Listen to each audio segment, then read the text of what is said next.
Chloe, thank you so much for joining me on the Salon Owners Collective podcast. Very pleased to have you here. Thank you so much for having me.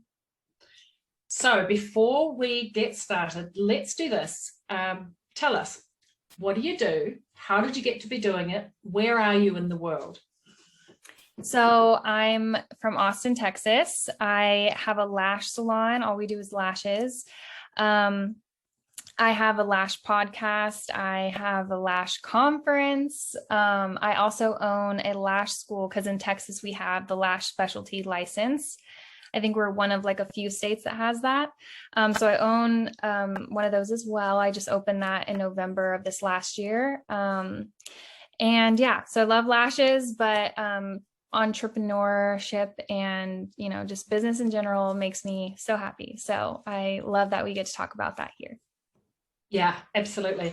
I'm really excited for our conversation because I think, even though you're on the other side of the world and you do lashes, I did hair, we've got a very similar story. And so I want to really start with that. And we both had an entrepreneurial seizure, shall we say, and decided to not only have one business, but to have two. And again, we both also decided to go from two down to the one location. So I want to talk about that because I have this conversation a lot, Shelby, with owners who are having a good time, enjoying growing their business and think, this is great, let's do it again, let's have another business. And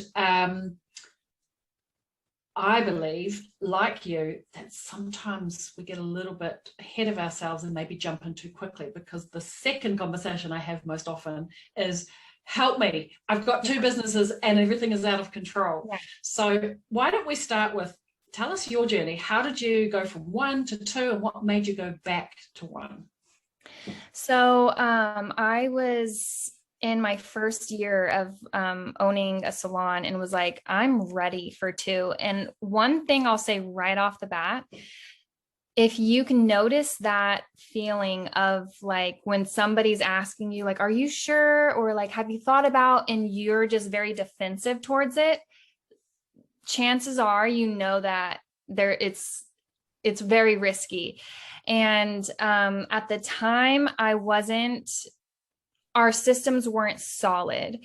So we had a ton of clients. We had great retention. We had a great culture. I had like team bonding things every month, but that's what was making us so special. And what I didn't realize was, multiplying it and trying to recreate that somewhere else, the essence of the first one started to like dissipate. And it was now my energy and time was split.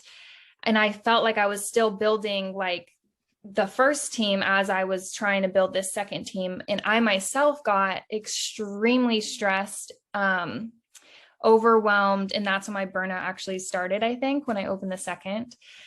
But I just kept on believing like, no, surely like at any moment, like it's going to start working. And so, yeah, that's kind of why I opened the first one, is just because I felt like it was going so well. And that can be true, but that doesn't necessarily mean you need to open a second one. You could also look at your schedule and like your hours for sale. And can you open like a seventh day if you're only open 6 days? Can you do longer hours and do split shifts? There's other things that you can do before saying like, let's open a second one. So you can build your team without needing to like get a whole new lease and everything, is what I'm saying. Yeah, I really agree with this. And there's this feeling of things are going well, I can replicate, more equals more. But really what you're saying is that we can get more out of what we've already got. We haven't reached full potential. And while it's exciting and it's new and we're in momentum to step into something new, that doesn't mean because we can that we should. Right. And then it's extremely easy for this first salon to now start paying the bills for salon number 2 and then putting both businesses at risk. It just doesn't feel good. And you can't show up as like your best self, your best, leader if you are freaking out inside because you're not sure if you can pay both rents anymore. So I would say keep the overhead the same and really just expand within the one location you already have and like make your systems like crystal clear and very solid before you even think about opening another one. Because you might realize like you have it pretty good with just one. Yeah, I think so. And if you think from a functional point of view, if you look at your calendar and what capacity you have as the leader, and if you're going to double a business and the business isn't working without you yet, then you're literally going to double your workload.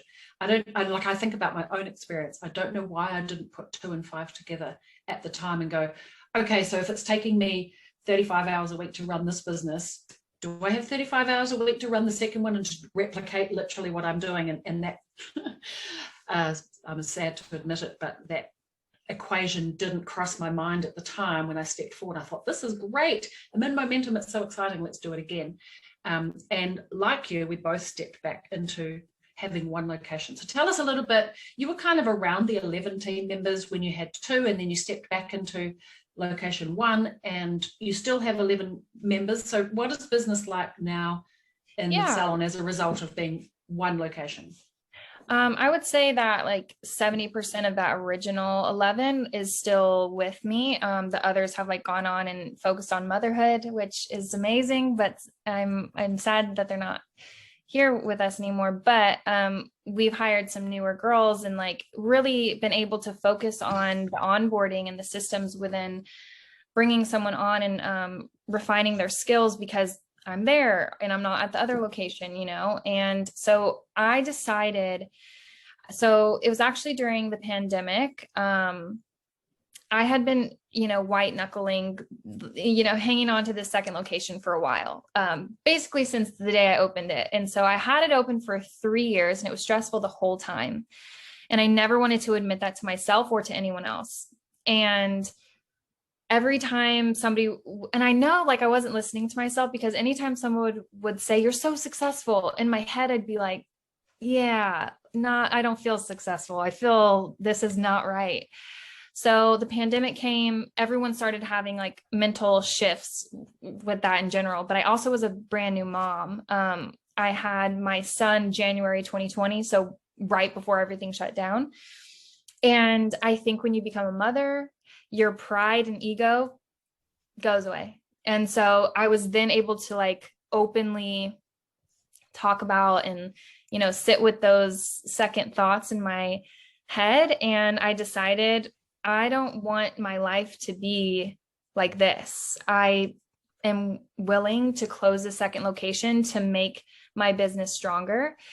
I'm not opposed to maybe opening another location in the future. Maybe it might look different, bringing on a second owner or something, but it was one of the best things I ever did. And it felt very authentic. And so with that, I retained everyone on both teams. We merged into one location, and most of our clients also started coming there. So it was an immediate, like, positive response to that decision. And ever since then, I've just really found the cracks in my business that I want to pour into and build upon. And yeah, so redoing things like my handbook, or just refining all of the systems, refining the training program.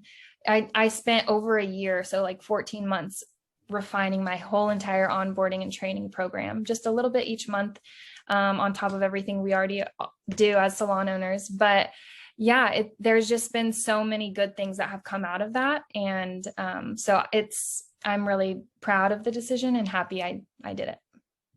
Yeah, I love this. I think there's it's great to recognize you get to a certain level of business. We have this stages and phases that we talk about. We start as an operator, we're working primarily with clients directly, and as our team grows 4 or more, we step into the manager's phase, and we need to now manage the humans. What we could do with 2 or 3, we can't do with 4 and 8 people on our team. And then we step into the CEO phase, and the CEO phase changes a lot, because really it's about stepping out of daily operations, and it's a refinement phase. We can't constantly be creating more and adding more and new, what I would call shiny objects, the fun stuff that feels like we're killing it in business. And as creative entrepreneurs, we like to create and develop but at some point we have to refine and tweak to improve. And I think, and I'm sure this is your experience, Shelby, it's the 1 or 2% improvements now that actually get the big result once we get to the stage.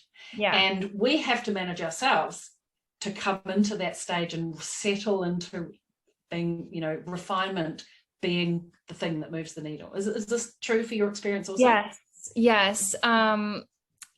You go through this stage where you're approaching burnout or hit it, whenever you're just trying to do everything and wear all of the hats. And I remember feeling like somebody would say, like, how are you doing? And I'd be like, I'm just so busy. I just have so much to do. But like, that's not a good thing. Like, you can delegate some of that stuff. And I think I love the word creative entrepreneurs. I love that. I thrive when I can just look at things and be like, oh, for this week, let's really talk about consultations, and let's like talk about ways that we can improve it. And then you'll see next month, the retention has gone up with new client retention. Pre-book numbers go up whenever you start focusing on that. And you don't have, it's so fun. Like, it's so rewarding to do that, to just be like, let's pick a metric and see what behaviors influence that metric.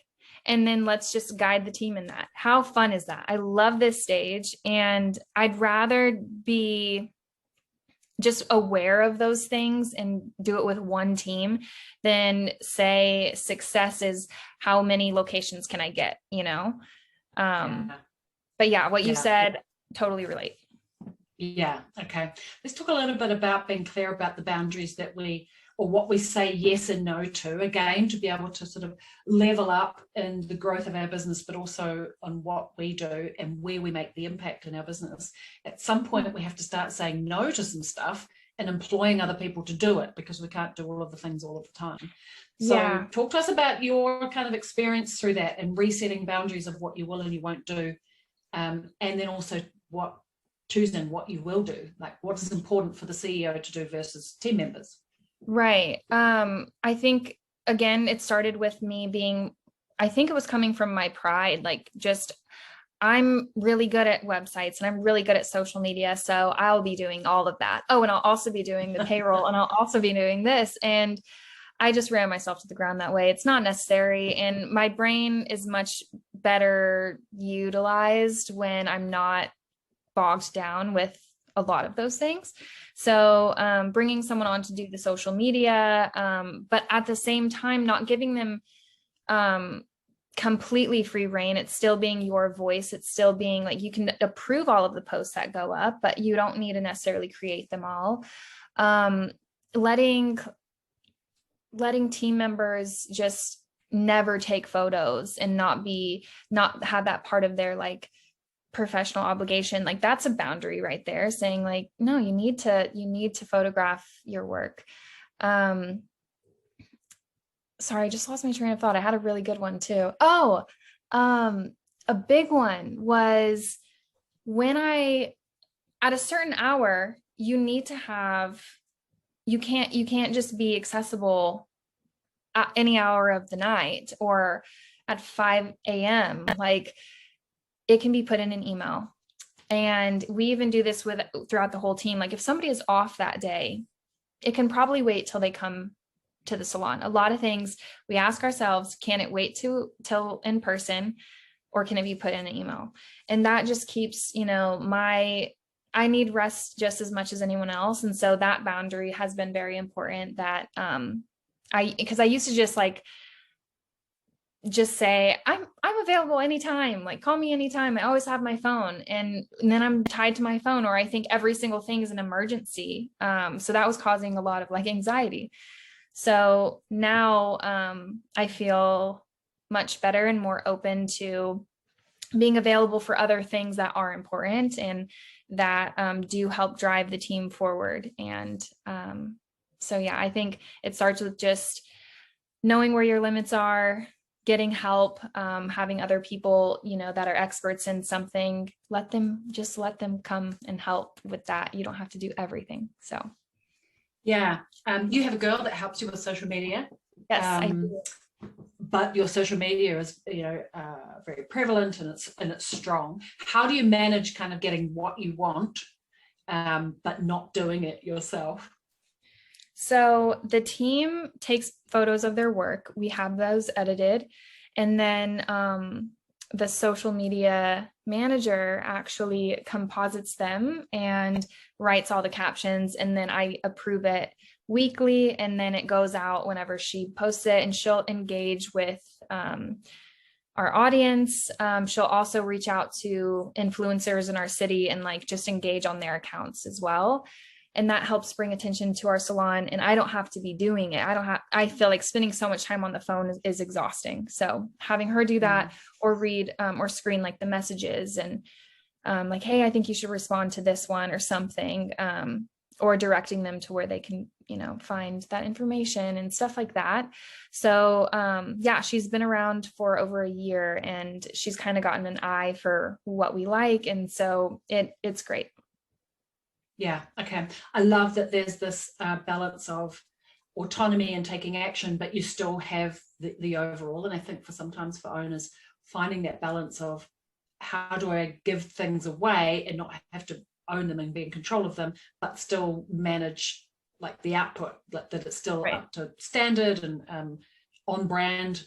So I like the balance that you have around that. Shelby, I would love to just switch for a moment to talk about the other businesses that you have. And one, what are they? How do they work? And two, how do you now manage all of the pieces? Because you're a mum, you're a serial entrepreneur. Tell me how do you manage all of those pieces now, having going through it a second time now? You've learned some lessons. What does it look like for you now? Time management is so important. So the good thing is that my salon and my beauty school are right next door to each other, so I can just bounce back and forth. But again, with even the school, I kind of use the same systems that I use in the salon, and we have the same cleaning rotation list for everyone. They know what they're doing when they get there. We have lots of paperwork that we have to do for our school, and we share that between myself and the other instructors.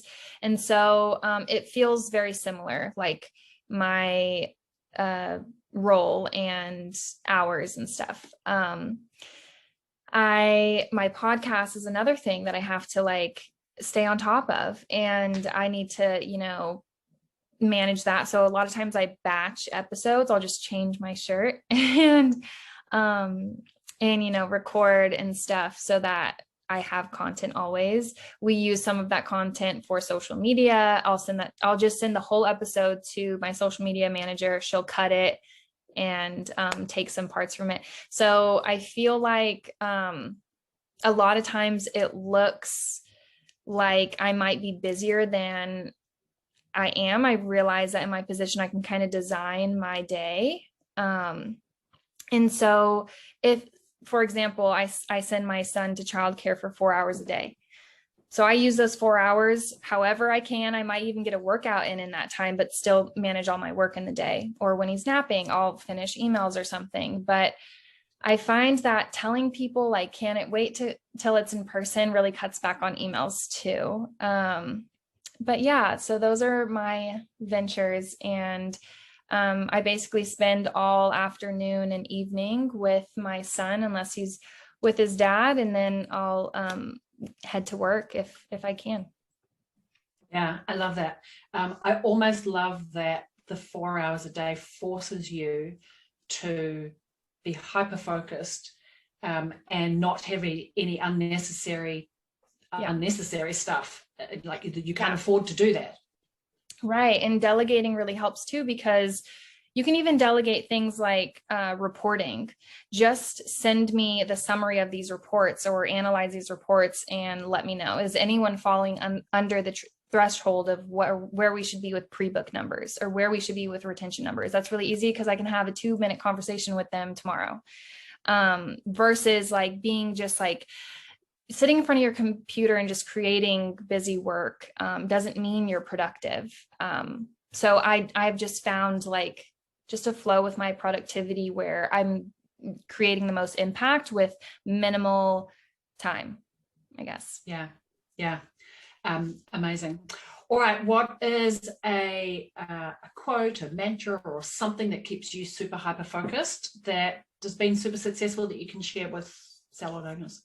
I'd say meet people where they're at. So a lot of times with clients or even with team members, a lot of sometimes conflict is something that is to do with them, and not taking that personally and kind of meeting them there and then expanding from there. So I find if I don't give negative energy back to whatever it might be, it ends up being the outcome is usually pretty great. So yeah, meet people where they're at.